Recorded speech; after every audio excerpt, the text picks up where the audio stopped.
Cihan olmadan adı bile anılmayan Şahin. Zoruna mı gitti lan ha? Zoruna mı gitti? Ulan silah bırak. Ulan dur. Ne yapıyorsunuz?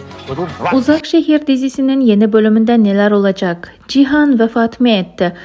Alya Boran'a geri mi dönecek? Alya Cihan'ı sonsuza dek kaybedecek mi? Kaya gerçekleri öğrenebilecek mi? Merak ettiğiniz bütün sorulara bu videomda cevap vermeye çalışırım arkadaşlar. Uzak Şehir dizisinin yeni bölümünde Cihan Boran yüzünden ciddi derecede yaralanacak ve Alya Cihan'ı kurtarmak için çabalarken araba patlayacak. Ama Cihan ve Alya'ya bir zarar gelmeyecek. Çiftimiz aşkı tüm güzelliğiyle devam edecek. Boran ise bu aşkın devam ettiğini görünce daha büyük kötülükler edecek ve Deniz'i Alya'dan geri alacak.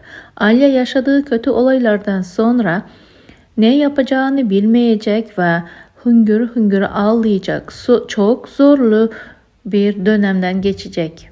Bunun üzerine Alya Boran'ın kontrolden çıktığını gördüğü için bir karara varacak. Alya'nın Cihan'ı ve Deniz'i korumak için Boran'a sahte aşk itirafında bulunacağını şimdiden sizlere söylemiş olayım.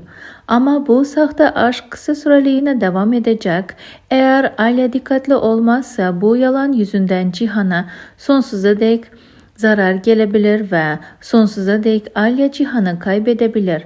Ayrıca Alya'nın hayatı tehlikede olacak ve Alya ölümle burun buruna gelecek.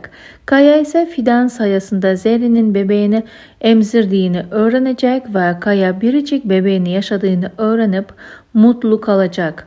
Peki arkadaşlar, sizce Cihan'a ne oldu?